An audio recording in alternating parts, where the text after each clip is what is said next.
So Elisha is one of those really big characters in the Old Testament. And he was definitely a man of power.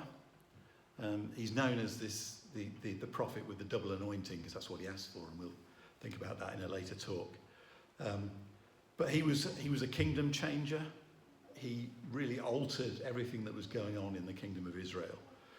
And he's also a bit of a type or precursor or forerunner of Jesus, in that you'll see in his stories that many of them remind me of things that Jesus went on to do as well.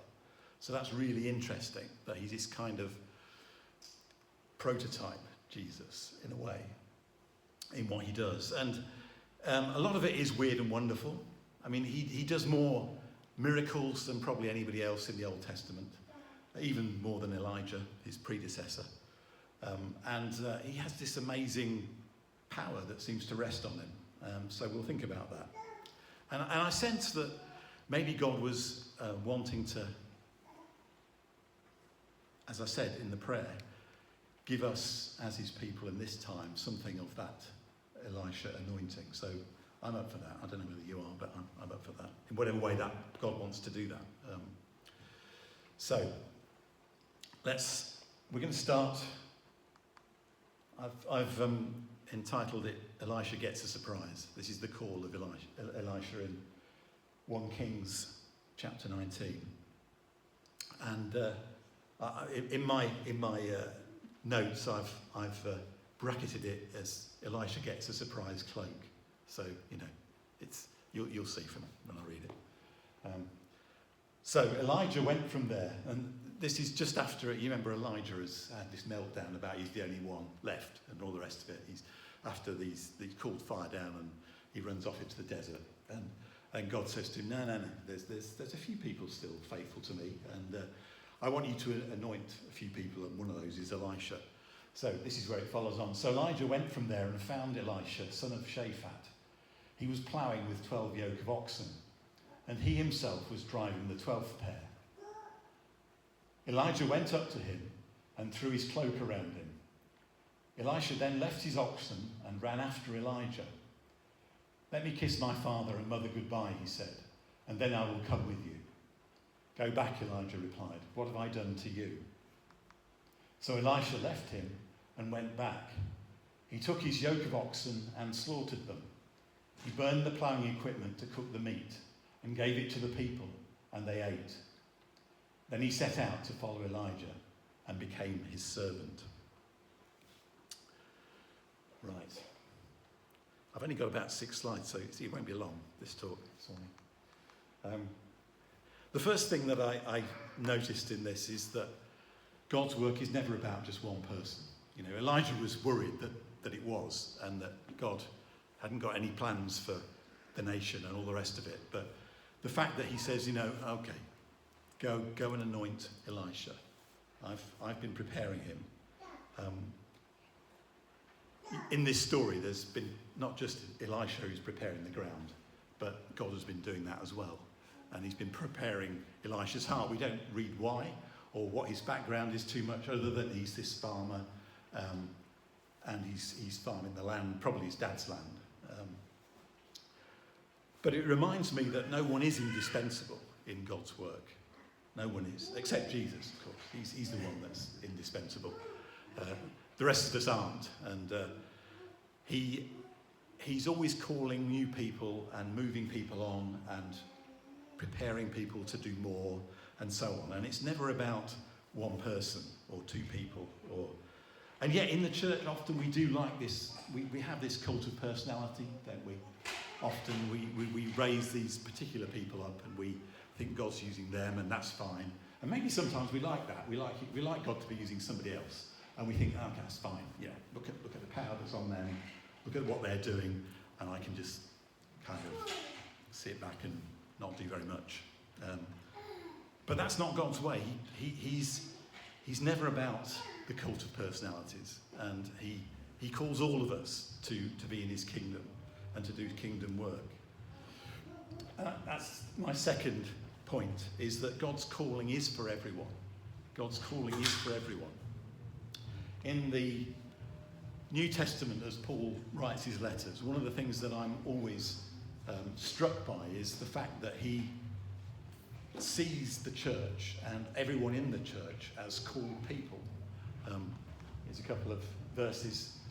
Brothers and sisters, think of what you were when you were called.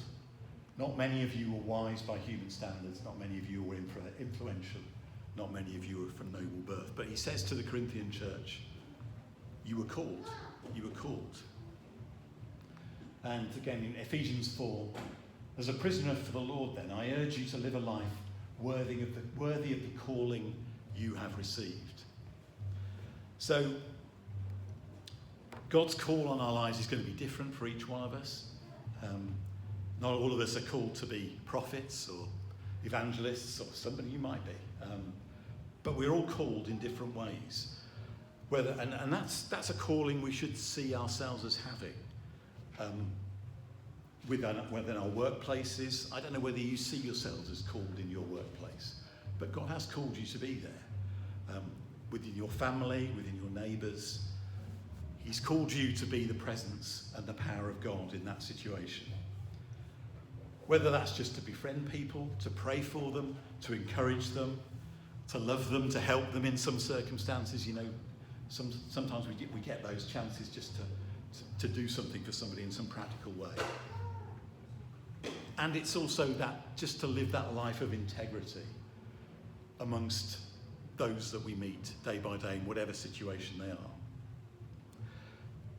So I want you to see yourself as a called person. And often we don't. We don't see ourselves. We think that other people are called, but not us. But we're all called by God. So, and looking at the way Elisha responds to this call of Elijah, who it's kind of a weird call because he seems to run up to this plough, Elijah, and then sort of puts his cloak around him and then walks off. Because Elisha then has to run after him to catch him up. Whether that's all part of Elijah sort of testing him and seeing how he's going to respond, I don't know. But he runs after him. And I think there's just four things quickly out of this calling of Elisha. The first is just to be ready. He seems to be ready to respond, doesn't he? Even though it comes completely out of the blue, from nowhere. You know, Elijah suddenly turns up in the Jordan Valley on his farm and throws his cloak around him. But he's kind of ready. God's obviously been doing something. We're not told what he's been doing with him, but he's made him ready. He's obviously open. He's open to something completely new in his life. He doesn't think, well, probably what I would do is, well, I'm busy. You know, I'm ploughing this field. This is important work. I can't just up and leave this. You know, this is the season. We're all out ploughing. He's got 10 other or 11 other pairs of oxen also ploughing the land with other people doing that. And he's thinking, well, you know, we've got to get this ready for the crops. But he doesn't. He's open to this complete change of life, which is amazing. And he's obviously available. He's just available to God to say, okay, you've got to change a plan for me. I was a farmer. I'm up for being something completely different, if that's what you want. And I would say he's really adventurous. He just has this sense of adventure about him that, well, I don't know where this is going to lead. He obviously didn't know what was going to happen. Maybe he had some idea from hearing about what Elijah had done and how he'd been treated by the king and all the rest of it, that this was going to be a bit of a risky venture to follow in his footsteps. You know, he was likely to face persecution and trouble. But he has this adventurous spirit that thinks, you know, yes, I'm going for this. That's my next point. I was reminded when I was preparing this of also, but there's lots of calls in the Bible, aren't there? That people get called all over the place to do things. And one of them is when Isaiah has this vision, doesn't he, in chapter 6 of Isaiah, and he sees the train of God and the angels and all the rest of it. And then he hears this, you know, who will go for me? And he says, here I am, send me. And I just love that. I just love that. And I want that to be us. I want that to be me. You know, here I am, use me, send me. So,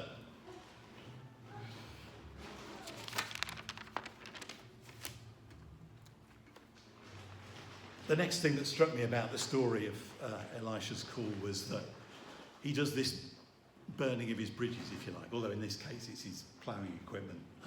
So he says to Elijah, can I go back and say goodbye to my parents, and then I'll come and follow you. And it doesn't seem to be that he's reluctant. It's just that he wants to do that. And Elisha says this enigmatic phrase, what have I done to you? I mean, commentators think maybe he's saying, it wasn't me, it was God that called you. Or maybe he's saying, remember what I've done to you. Go back, but remember, what you're called to do.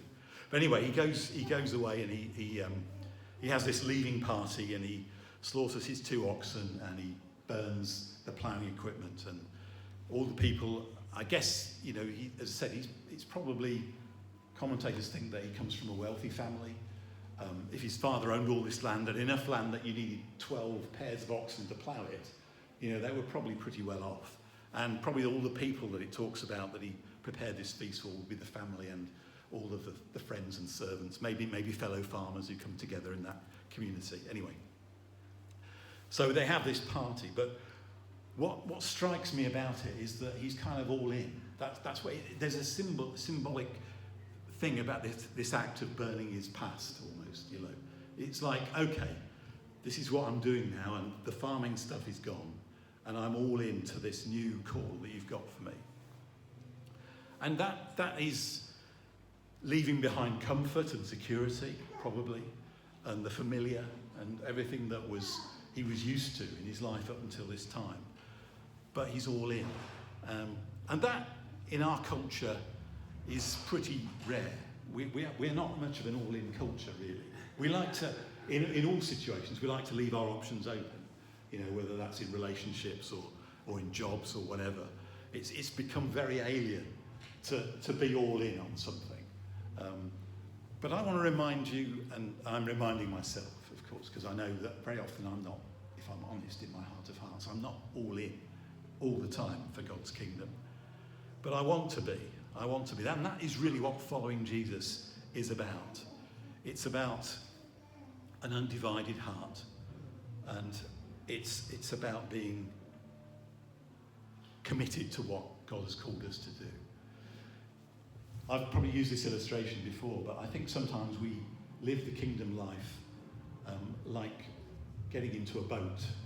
And if you've ever got into a boat, a rowing boat or something, or a small boat to go on a boat trip. I remember once, particularly when we went on a boat trip in Pembrokeshire, and you had to get on this boat it was underneath the lifeboat rampway, and you had to get on, and it was quite tricky, it was a bit choppy, and you kind of think, you get 1 foot on the land and 1 foot in the boat, and that's not a good place to be. Because you start moving all over the place and your balance goes. What you have to do is get all in the boat very quickly. Otherwise, it ends very badly. But I think often we're like that. We have 1 foot on the land and 1 foot in the boat and think, I want to leave my options open here. But it's no way to live the life that we're called to. So anyway, I love the fact that Elisha, in his call, is all in. There was also, I think, to me, a bit of a surprise that he calls Elisha. He calls a farmer and not a prophet. That seems a bit weird to me. Because we know that, as we'll see in the stories as they go on, particularly when we get to the story in 2 Kings at the beginning, when Elijah's taken up to heaven and Elisha takes over. In that story we'll find that he keeps meeting up with these schools of prophets. He meets a school of prophets in Gilgal, I think it is, and then another in Jericho. I might have got the first one wrong, but anyway. So there were these schools of prophets around. Now you'd think God would say to Elijah, okay, there's this school over in Jericho, there's about 50 of them. I've chosen one of them to take over from you. But he says, I want you to go and anoint this farmer, over here, down in the Jordan Valley. So it's a surprise. And I've noticed that God does this. He doesn't always call the obvious person, which is probably a bit scary for all of us, because none of us are probably the obvious person to choose. But he does.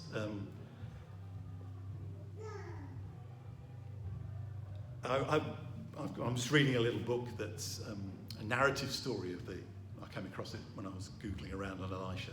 And there's a guy who's written this book on Elisha, but as a kind of story, he just tells a story about it. And it's really good, very good. I recommend it. But he says there that in relation to this, he says, the Lord does not call the equipped, he equips the called. And that's how it is. He equips the called. He doesn't always call those that seem to be equipped for it. So he does call fishermen, and he calls farmers, and he calls shepherds, and he calls carpenters, and he calls tax collectors. Sometimes he does call Pharisees and biblical scholars like Paul. But often it's really the strangest people that God rests his power on. I'm reminded of Smith Wigglesworth, who was a great healer and prophet in the 19th century, I think. Certainly one of the most people that God rested his power upon. And reading his life story, he was a plumber. Okay, initially when he was called, he didn't have any literacy. He had to learn to read and write later. But he was just a humble plumber, and God called him, and his power rested on him, and he did amazing things. He does that. He just calls the unusual people. And it's obviously something about Elisha's heart, really, that matters. He may not be the most qualified prophet to do the work that God's called him, but he's got a heart for God. That's where it is. It's the heart. Right. The last of my points is that I noticed from the story as well is that Elisha, although he's called and he has this mantle thrown around him, and I mentioned about finding a trumpet last week, and I thought maybe I should have brought a cloak this week and started throwing it around people. But anyway, I haven't. But anyway, but what I notice is he gets this call, and then he appears to just do some very ordinary serving things. This is Elisha in terms of Elijah.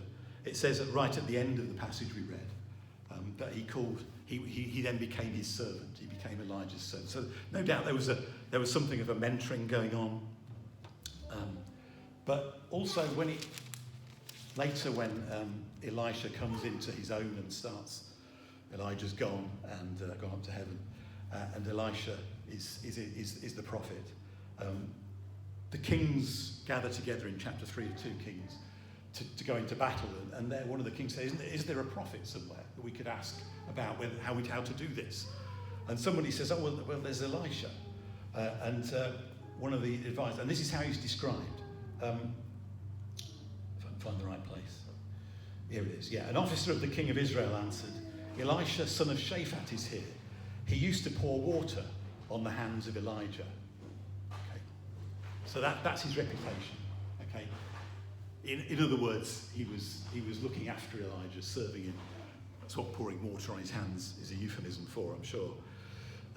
So before God calls him to do all this power stuff, he has this mentoring, this time of being a servant, hidden, really, in the life of the nation. He's doing small things, he's doing menial things, but that's his time of preparation. And sometimes we do go through those times. We have to learn to serve before we lead, or, as I put in brackets, we have to go low before he takes us higher. And that's a test of his character. So, there we are. I've managed to do this in under 20 minutes, which is pretty good, isn't it? I love this call. I love the way that he responds to Elijah. I love the way that he's willing to learn and to change his life for what he's been called. And I guess part of what I want to do with this series is look at the character of Elisha and think, why was it that God's power rested on him in such amazing ways, as we'll see as the stories go on? And I think it's partly because of his character. So what was from what we've read so far, what about the character of Elisha fits him to be able to handle and that God's power to rest on him? And I just noticed three things in summing up this talk. Firstly, he's obviously courageous. So if you want God's power to rest on you, then you need to be courageous. I think that's just a given, really, because who knows what scrapes and things, situations you'll get into. But courage is having a courageous heart is definitely Elisha. He's also wholehearted, as we've seen. He's all in. And I sense that also was really important in God's power resting on him, that he's not wavering, he's trusting, he's wholehearted.